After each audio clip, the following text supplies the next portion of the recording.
그러니까 한겨레를 중심으로 해놓고 다른 신문하고 비교하는 작업을 오늘 할 텐데요. 예. 일단 먼저 한겨레 신문 1면부터 봐보시죠. 한겨레 신문 1면은 그러니까 제가 두 가지 여야 그러니까 국민의힘과 민주당이 모두 공천 발표가 있었다고 말씀드렸잖아요. 두 군데 다 공천 발표가 있었는데 일면의 헤드라인 민주당에 초점을 맞추면서 네. 공천 파동 수습 논의도 않고 끝난 민주 최고위 부정적인 헤드라인을 달았고요. 예. 그 부제목 역시 친명 논란 중심으로 달았네요. 네. 예. 그 부제목을 제가 오늘 한겨레 신문을 해부하는 시간이라서 예. 신문도 갖고 나왔어요. 예, 뭐라고 했습니까? 부제가 이렇게 돼 있어요. 논란된 여론조사 업체 배제 기록, 관련자 재심 신청 등 후폭풍 예상, 쟁점 지역 심사 결과 발표도 남아 문제가 굉장히 많은 것으로 계속 묘사를 하고 있습니다. 국민의힘과 민주당 모두 공천 발표를 했는데 지금 한겨레 신문은 민주당이 굉장히 심각한 문제가 있다. 이거를 지금 일면으로 뽑은 거예요. 그 기사 내용은 이런 거예요. 그러니까 지도부가 공정성 시비가인 여론조사 업체를 당내 경선에서 배제하기로 하는 등 수습책 마련에 부심했지만 폭발력 높은 사안들이 줄줄이 기다리고 있는 형국이다. 예. 민주당 선관위가 입장문을 내고 리서치 DNA, 논란이 됐던 여론조사 업체죠. 이번 경선 조사를 하지 않기로 결정했다. 업체 측에서 먼저 연락을 했다고 합니다. 예. 하지만 이 업체 조사의 신뢰도 문제가 공식화된 만큼 후폭풍은 피하기 어려워 보인다. 이게 한겨레 신문 보도고요. 이 업체가 경선 여론조사를 수행한 지역에서 탈락한 후보자들이 잇따라 재심 신청에 나설 전망이다. 그러면서 어떤 사람들이 재심에 나설 방침을 이미 밝혔다. 이런 얘기들을 하고 있습니다. 그리고 종합면으로 가볼까요? 어떻게 보도했는지? 종합면으로 가보면 역시 한겨레죠? 예, 맞습니다. 한겨레 한겨레 신문 종합면에 또 민주당 기사를 흘려가지고 이쪽으로 넘어온 거예요. 그랬네요. 은평을 경선, 임종석 공천, 민주당의 진짜 뇌관은 대기 중. 그러니까 은평을 경선과 임종석 공천 여부에 따라서 또 다른 뇌관이 기다리고 있다. 뭐 이런 이야기인 것 같습니다. 네. 그리고 거기에 덧붙이자면 CBS 노컷뉴스가 보도한 게 있었거든요. 이른바 친명계 핵심이라고 하는 조정식 사무총장에게 이재명 대표가 불출마를 권유했다. 이런 소식이 나왔었거든요. 그랬었죠. 근데 그 내용도 같이 전하면서 친명계 내부의 분열 양상도 감지된다. 이렇게 한겨레 신문은 보도하고 있습니다. 그리고 한겨레 신문이 뒤쪽에 또 국민의힘과 관련해서 보도를 어떻게 했을지도 궁금하시잖아요. 그렇죠. 지금 민주당과 관련해서만 저희가 말씀을 드렸으니까요. 국민의힘과 관련해서는 이렇게 했어요. 국민의힘 지역구 현역 불패, 정우택, 박덕흠 등 5명 경선 이겨. 굉장히 드라이하죠. 드라이하네요. 네, 제목이. 그냥 국민의힘 공천 결과를 중심으로 해서 보도를 하고 있어요. 그러니까 민주당은 굉장히 아프게 때리면서 보도를 하고 굉장히 심각한 문제가 있는 것처럼 보도를 했는데 국민의힘은 그냥 굉장히 무난해 보이는 거죠. 별 문제가 없는 것처럼 보이네요. 이렇게 헤드라인만 보면은 그렇습니다. 그 부제목들도 굉장히 좀 드라이하게 달았고요. 네, 맞습니다. 그러니까 한겨레 신문이 이렇게 보도했다는 거 제가 말씀드렸고 또 사설에서도 관련 내용을 보도하지는 않았어요. 어느 한쪽을 비판하거나 그러지는 않았는데요. 그러면 다른 신문은 어떻게 보도했을까? 저희가 딱 하고 비교해 보면은 아마 뭔가 확연하게 다른 점들을 찾을 수 있을 거예요. 경향신문하고 한번 비교를 해볼까요? 김민하 평론가 좀 해주시죠. 경향신문은 보니까 일면에 민주당 얘기가 있네요. 논란의 여론조사 업체 제외, 민주당 공천 갈등 수습 기록. 일면에 저쪽 하단입니다. 오른쪽 하단이죠. 논란의 여론조사 업체 제외라는 건 지난번에 여기서도 말씀드렸는데 그 뭐 여론조사 업체 있지 않습니까? 논란이 된 이재명 대표가 아까 방금 전에 제가 말씀드렸잖아요. 리서치 DNA라는 그 업체에 대해서 그 결국은 이제 내부에서 문제 제기가 있고 하기 때문에 그 이제 일단은 지금까지의 여론조사를 한 거는 뭐 어쩔 수 없는데 앞으로의 이제 뭐 이런저런 논란들이 있을 테니까 배제하기로 결정을 한 거예요, 민주당이. 그러니까 경향은 지금 민주당 공천 수습 기로에서 수습 쪽으로 방점을 찍었나요?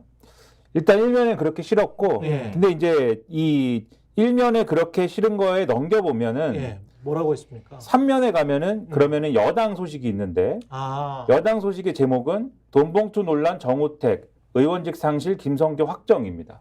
이건 또 비판적인 시각을 넣었네요. 그러니까 이거를 제목을 비판적이다 뭐 이게 뭐 어쩌다 그런 문제라기보다는 그렇게 접근하는 것의 문제라기보다는 제가 볼 때 한겨레나 경향신문이나 일면에서 접근하는 방식은 비슷했다고 보는데 기사 민주당 내용도 얘기를 그렇고 했으니까. 제목도 그렇고 네. 근데 이제 여당 공천에 접근하는 방식에 있어서 달랐다. 그 한겨레의 경우에는 제가 볼 땐 좀 게을렀어요. 여당 공천에 대한 어떤 분석이나 이런 것들이 게을렀다. 그렇죠. 아. 왜냐하면 기사를 봐도 여당 공천에 대한 부분에서 문제 제기가 있는 부분들이 있거든요. 예. 지금 말씀드린 제목에 드러나는 게 방금 보신 게 돈봉투 논란 정호택 의원직 상실 김성교 이렇게 돼 있지 않습니까? 물론 한겨레 보도에도 김성교 의원이 의원직 상실했다는 부분이 나오기는 하는데 구체적으로 이게 어떤 맥락이냐 이런 것들은 좀 다소 이제 좀 잘 보이지 않고 그렇죠. 그래서 이 방법 뭐냐면 김성교 전 의원은 지난해 5월에 대법원 판결에서 본인이 무죄가 확정됐긴 했지만 회계 책임자가 벌금 1,000만 원형을 받은 게 있는데 뭐냐면 불법 후원금 모집한 혐의예요. 그래서 이것과 관련돼서 이제 회계 책임자가 벌금 1,000만 원을 받았기 때문에 보통 선거법이나 이 정치자금법에서는 회계 책임자가 이 죄를 받아도 그 당연히 현역 의원에 대해서도 당연히 불이익이 있거든요. 그래서 이제 그 관련된 형을 받았으면은 당연히 경선 과정에서 이러한 것들이 반영돼야 되는데 그냥 이 사람은 이긴 겁니다.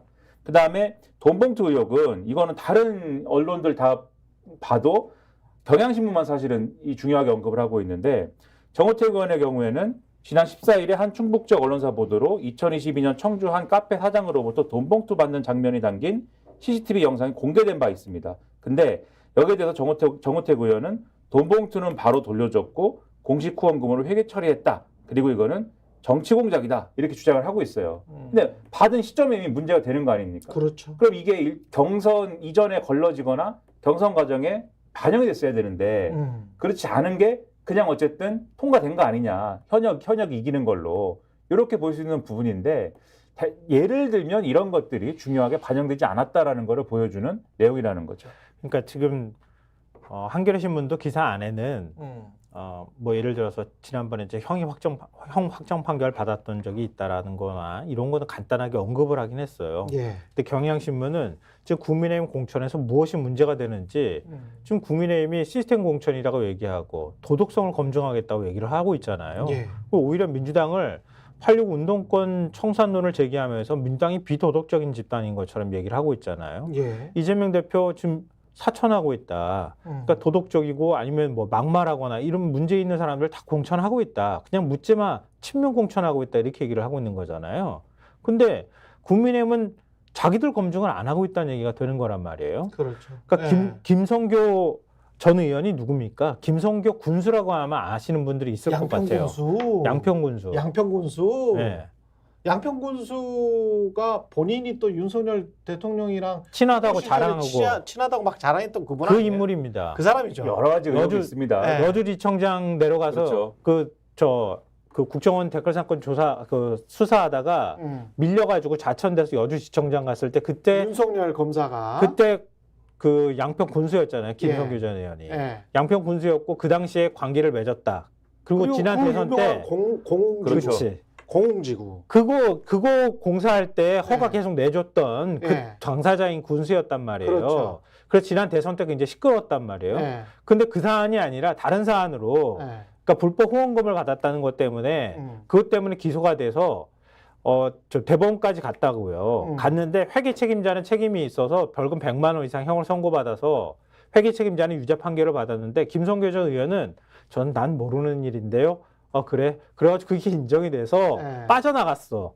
근데 회계 책임자가 이렇게 유죄 판결을 받게 되면 그러면은 의원직 상실형, 의원하고도 그렇죠, 그렇죠. 왜냐면 의원이 설사 몰랐다 하더라도 사실 몰랐다고 보기 어렵다고 보기 때문에 회계 책임자가 유죄 판결 받으면 의원도 의원직 상실하도록 해놓은 거란 말이에요. 김성교 전 의원 의원직 상실했어 지난해 5월에. 근데 지금 1년도 안 된 시점에서 다시 어쨌든 간에 자기가 유죄 판결을 받은 건 아니기 때문에 피선거권이 있으니 출마를 하겠다고 덤벼든 거예요. 근데 이번에 공천 받았다는 거예요. 이거 어떻게 설명하냐? 그리고 저 같으면은 네. 기사를 쓸 때 지금 말씀하신 얘기를 썼을 것 같아요. 그러니까 김성교 그렇죠, 의원에 그렇죠. 대해서는 당연하지. 김성교 의원에 대해서는 김건희 여사를 비롯해서 윤석열 대통령 처가 의혹과 관계가 있는 인물이고 이런 사람이 예를 들면 한동훈 비대위원장이 예를 들면은 김건희 여사와 관련된 국민 눈높이가 중요하다고 그랬고 그런 얘기들이 공천에 반영됐을 거다라고 우리가 만약에 생각을 한다면은 그렇지. 이런 분은 공천을 받지 말았어야 되는데 예를 들면 그렇죠. 스스로 불출마를 하는 과정까지 갔다든가 예. 아니면은 다른 기준에 의해서 걸러졌다든가 그래가지고 애초에 경선을 붙이지 말든가 이 지역에 다른 사람 공천하든가 아니면은 모르겠습니다. 경선을 하면은 뭐 무조건 현역이 이기게 돼 있는 룰이어서 그런지 모르겠지만 어쨌든 그렇게 됐어야 되는데 결국 공천을 받았으면 그럼 이것은 김 여사 공천인가? 뭐 이렇게 생각할 수 있는 뭐 그런 얘기 아닌가라는 의심이 드는데 그런 내용들도 기사에 반영을 했을 것 같은데 그렇게 해서 사실 오늘 쓰진 않았어요 언론들이. 그렇죠. 그런 아쉬움들이 있다는 거죠 지금. 아니 그리고 스픽스는 말하는 언론입니다. 대세는 유튜브, 그중에서 스픽스. 좋아요, 댓글, 구독, 알림 설정. 여러분이 저희를 사랑해 주시고 우리가 여러분을 사랑하는 4가지 방법입니다.